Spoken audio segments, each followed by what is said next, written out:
ఆ ఒక్క మాట కోసం. రచన ఎస్ఎస్ సుజాతమ్మ, చిత్తూరు. ఆఫీస్ నుండి ఇంటికి వచ్చాను. అలవాటుగా కాలు కడుక్కొని దీపం పెట్టి వంటగదిలోకి వెళ్ళాను. కానీ ఎప్పటిలా వంటగది లేదు. శుభ్రంగా ఉంది. సింకులో గిన్నెలన్నీ కడిగేసి ఉన్నాయి. ఆశ్చర్యం అనిపించింది. ఎవరు చేసి ఉంటారు? అబ్బాయి అయితే చేయడు. మరి మా వారికి అలవాట్లేదు. మా అక్కేమన్నా ఇంటికి వచ్చిందేమో అని ఆశగా చుట్టూ చూశాను. సర్లే, ఎవరో చేసి ఉంటారు. నీరసంగా సోఫాలో జారిగలపడ్డాను. మా వారు బయట నుండి ఆరేసిన బట్టలు తీసుకొని లోపలికి వస్తూ కనిపించారు. అబ్బా, మీకెందుకండి ఈ శ్రమ? నేను వచ్చి మడత పెట్టుకుంటానుగా అన్నాను. అని చేతిలో నుంచి బట్టలు అందుకున్నాను. నువ్వు ఇప్పుడేగా వచ్చావు, కాసేపు రిలాక్స్ అవ్వు అన్నారు. పైకి వ్యక్తపరచలేదు, కానీ మనసులో నవ్వుకున్నాను. ఎందుకంటే మా వారికి మొదటి నుండి ఏ పని అలవాట్లేదు.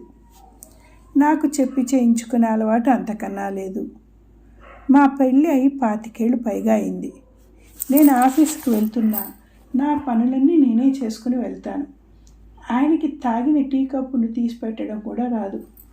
అలాంటిది మా అమ్మాయి పుణ్యమా అని అన్నీ నేర్చుకుని వచ్చారు.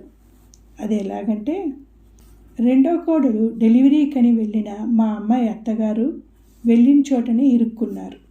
విధిలేని పరిస్థితుల్లో రిటైర్ అయిన మావారు మనవరాలిని చూసుకోవడానికని అమ్మాయి దగ్గరికి వెళ్ళాల్సి వచ్చింది.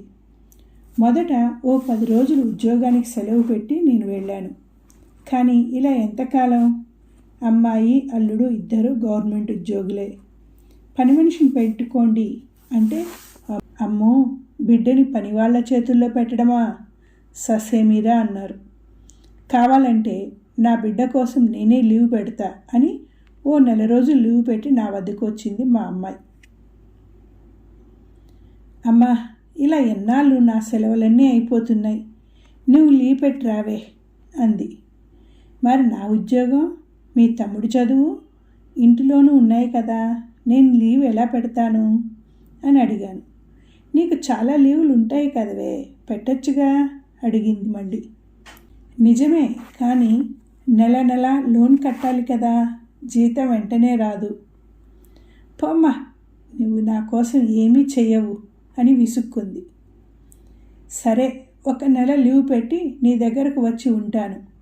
పాపను అలవాటు చేసుకొని నా దగ్గరకు తీసుకొచ్చుకుంటాను అన్నాను మళ్ళీ. అమ్మో, నా కూతురు నేను వదలను తల్లి అని మేము సతమతమవుతూ ఉంటే మా వారు ముందుకు వచ్చి, నువ్వేం భయపడకులేవే, నేను వచ్చి ఉంటాను అని భరోసా ఇచ్చారు. నువ్వేం చూసుకోగలవు నాన్న, నీకు ఏమీ రాదు అంది కూతురు. ఊరుకోవే, చిన్నప్పుడు మిమ్మల్ని చూసుకోలే, ఆయనకు వస్తుందిలే, అలవాటు చేసుకుంటారు అని నేను ఊపిరి పీల్చుకున్నాను. అలా మా వారు రిటైర్ అయిన తరువాత కూతురు దగ్గరికి వెళ్ళి ఉండడానికి రెడీ అయ్యారు. అలా వెళ్ళిన మా వారు ముద్దుగా పెంచుకున్న కూతురు పడే అవస్థ చూడలేక పనులు నేర్చుకోవడం మొదలుపెట్టారు. 2 రోజుల తర్వాత అమ్మాయికి ఫోన్ చేశాను. మీ నాన్న ఎలా ఉన్నారు? పాపను చూసుకోవడం వచ్చిందా? నిన్ను ఏమీ ఇబ్బంది పెట్టడం లేదు కదా? ఆయనకు అసలే ఏ పనులు రావు అని అడిగాను. పర్లేదులే, పని చేయడానికి ప్రయత్నిస్తున్నారు అంది మా అమ్మాయి. ఆయనకేం వచ్చు?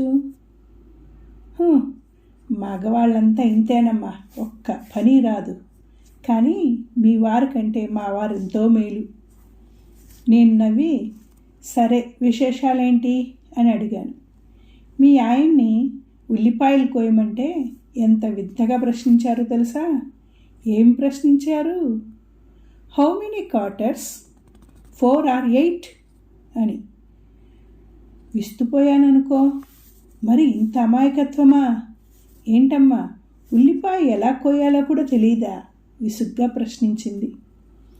మా అమ్మాయి మాటలకు నేను పగలబడి నవ్వాను. అంతేకాదమ్మా, 3 dimension or 4 dimension అని అడిగారు కూడా. మా అమ్మాయితో మాట్లాడి పెట్టిన కొంతసేపటికి మా వారు నాకు ఫోన్ చేశారు. నేను ఎలా ఉన్నారు అని అడిగేలోపు ఆయనే, ఉల్లిపాయలు ఎలా తరగాలి అని అడిగారు ఆత్రంగా, సిన్సియర్గా, చిన్నపిల్లాడిలా.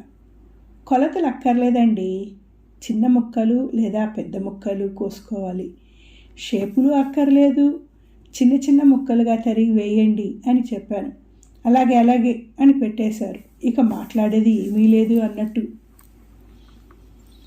మళ్ళీ ఓ అరగంటకి ఫోన్ చేసి వాషింగ్ మిషన్ ఎట్లా ఆన్ చేయాలి అని అడిగారు.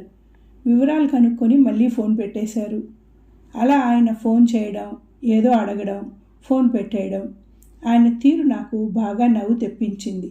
ఎప్పుడూ లేనిది కూతురు కోసం ఎన్ని కష్టాలు పడుతున్నారు అనుకున్నాను. 2 రోజుల తర్వాత అమ్మాయి ఫోన్ చేసింది, చాలా సంతోషంగా. అమ్మా, నాన్నకు అన్ని పనులు వచ్చేసాయి, చక్కగా నాకు కూరగాయలు తరిగి పెడుతున్నారు, బట్టలు వాషింగ్ మిషన్లో వేసి ఆరేసి మడతలు పెట్టేస్తున్నారు అని. పర్వాలేదు అనుకున్నా. అంతలో మా అల్లుడి తరపు పెళ్ళి ఉందని అమ్మాయి అత్తగారి సొంతూరికి బయలుదేరింది. దాంతో మా వారు ఇంటికి వచ్చారు. అలా వచ్చిన మా వారు ముందులా కాక ఏదో ఒక పనిలో నాకు సహాయం అందిస్తూ నా వైపు చూస్తున్నారు. ఆ చూపుకి అర్థం ఏంటో నాకు అర్థం కాలేదు. ఇలా 2 రోజులు గడిచాయి. ప్రతి పని చేశాక నా వైపు చూసేవారు, నన్నేదో అడగాలని. ఇలా చాలా సంఘర్షణకి లోనై చివరికి, ఇదిగో నేనేమైనా నీకు ఉపయోగపడుతున్నానా అన్నారు. అంటే అడిగాను. అదే, గిన్నెలు కడిగాను, బట్టలు ఆరేసాను, మడతలు కూడా పెట్టాను, కూరగాయలు తరిగాను, వేళ్ల మీద లెక్కించుకుంటూ ఇంకా ఏం చేశానా అని ఆయన గుర్తు తెచ్చుకోవడం కోసం ఇంటి పైకప్పు వైపు చూసేసరికి నాకు నవ్వాగలేదు. పక్కపక్క నవ్వి, ఏంటండి అన్నాను. ఆయన, అంత పని నీకు చేసి పెడుతున్నా నువ్వేం పొగడడం లేదట, పాపం ఎంతగా బాధపడుతున్నాడో అంటూ మా అబ్బాయి వాళ్ళ నాన్న పక్కన వచ్చి కూర్చున్నాడు. అవునా, ఆ మాట నాతో అనకపోయారా? అప్పుడే చెప్పేదాన్ని కదా అన్నాను, ఆయన వైపు పాపం అన్నట్టు చూస్తూ. ఏం చెప్పేదానివి కోపంగా అడిగారు. ఆయన కోపం ఎందుకో అర్థం కాక, అసలేం అలవాటు లేనివాడివి, ఆ మాత్రం గొప్ప కదా అన్నాను మెచ్చుకోలుగా. అంటే పర్ఫెక్షన్ లేదా ప్రశ్నించారు. పర్ఫెక్షన్ అని కాదు అని నేనేదో అనబోతుంటే, హెల్ప్ చేశాడా లేదా మా అబ్బాయి రెట్టించాడు. నో డౌట్ చేశారు అన్నాను. మరి ఆ ఒక్క మాట చెప్పచ్చుగా చిరుకోపంగా అన్నారు మా వారు కినుక వహిస్తూ, చిన్నపిల్లాడిలా. ఇక నాకు నవ్వు ఆగలేదు. చక్కగా చేస్తున్నారు, ఈ వయసులో ఈ మాత్రం చేయడం చాలా గొప్ప అన్నాను మెచ్చుకోలుగా. ఆయన కళ్ళు నా మాటలతో వెలిగిపోయాయి. ఆ ఒక్క మాట కోసమా మీరంత ఎదురు చూశారు అన్నాను నవ్వుతూ. కాదు, పాప దగ్గర ఉండి వచ్చాకే తెలిసింది నేను నిన్ను ఎంతో కష్టపెట్టాను అని.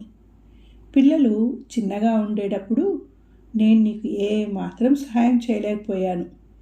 అమ్మాయి కష్టం చూశాకే తెలిసింది నేను నీకు ఏమాత్రం ఉపయోగపడలేదని. సారీ, ఇక నుండి నాకు తగిన పని సాయం చేస్తాను అన్నాడు చేతిలో చేయి వేస్తూ. ఆయన నాకు సంజాయిషి ఇవ్వడం చాలా రిలీఫ్గా అనిపించింది. ఆ ఒక్క మాట కోసం నాకు తెలియకనే ఎదురు చూశానేమో ఆయనలా. కథ సమాప్తం. ఫ్రెండ్స్, ఇది నా మొదటి ప్రయత్నం.